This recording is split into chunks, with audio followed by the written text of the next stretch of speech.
Hello food lovers, welcome to the new recipe. This recipe is one of the most iconic Italian recipe. It's super easy, super simple. It will only takes a little time.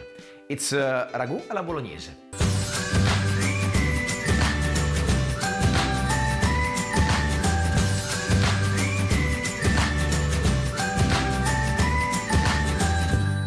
This recipe basically have two versions. This week you will see the first version, the most liquid version, and the next week you will see the drier version. Both of them are equally famous and you can choose what is the best for your taste. Now, ingredients. 50 grams of celery, 50 grams of carrot, one small onion, approximately 100-150 grams, 500 grams of ground meat or minced meat, half pork, half beef, 500 milliliters of tomato sauce, half a glass of wine, basically 100 milliliters, approximately 60 milliliters of milk, extra virgin olive oil, 3 or 4 tablespoons, salt and pepper at your taste. The first step is to fine slice onion, celery and carrot. We fine slice the celery, carrot and onion.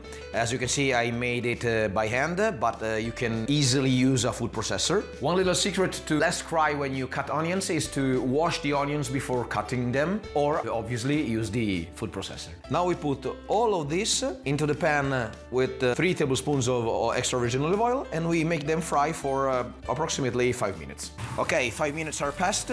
As you can see, veggies become transparent. This is the exact cooking point. Now we add the meat. And we crumble it with the spoon. Now we let the meat cook for 10 minutes, approximately 10-15 minutes. After that, we blend with the wine. 30-40 minutes are passed. It depends how many water naturally the meat will release when cooking, so you have to keep an eye. Now we cook it all at medium heat like the veggies before. Now we put on high heat just 4 or 5 minutes in order to let the alcohol evaporate when we blend with the wine. The wine starts to boil, it's correct, and now we let all the alcohol evaporating. You have to be sure that all the alcohol is evaporated before adding the tomato sauce, because otherwise the sauce final will have not a good taste. Okay, they're passed approximately 4 minutes. All the alcohol is evaporating, leaving only the taste of wine. Now we lower the heat in order to add the tomato sauce, otherwise the tomato sauce will spill it out everywhere. So we lower the heat and we add the tomato sauce. We make a good stir. Now we fill completely this bottle with water, we cover it, and we make a good mix in order to catch all the remaining tomato sauce. Now we put half of this water immediately in the tomato sauce. We make another good stir.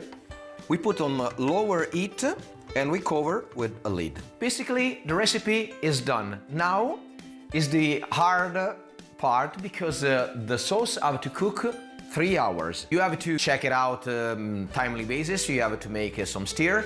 And if the sauce will become too dry, you have to add the remaining water. You have to add at maximum all the remaining water in this bottle. You have not to add more water than that, because otherwise your sauce will become too liquid. So if you see that the sauce will dry too fast, lower the heat. Basically, you have to simmer 3 hours. Salt, pepper and milk have to be added at the end, at the very end of the recipe, like tradition. Someone can add in the middle of cooking, so after 1 hour and a half, 2 hours, 3 or 2 tablespoons of extra virgin olive oil. It's up to you. So we will come back in approximately 3 hours. Stay with us. Okay, 3 hours are passed. Now we adjust of salt and pepper and we add milk. Can turn off the heat. As you can see, it's not too liquid, it's creamy. Now we take a little taste. Careful because it's hot. It's basically perfect of salt. We just add a little salt and pepper. Now we make a good stir. We add the milk, another good stir.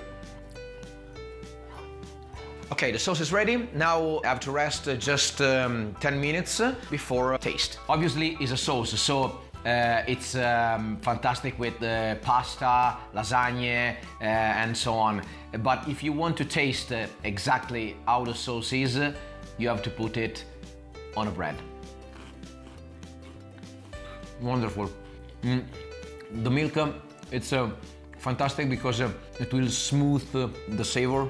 You can feel the meat that is cooked perfectly. It's absolutely fantastic. Obviously, as I said, you can use it for your pasta, you can use it for lasagna, you can use it also for rice in a sort of cake with rice and ragu. We will tell all these recipes and many more in this channel, so follow us. That's all for today's dish. As usual, if you like our videos, feel free to subscribe and click on the bell to be aware when the new recipe will come out. From now until next, from Italy, with love.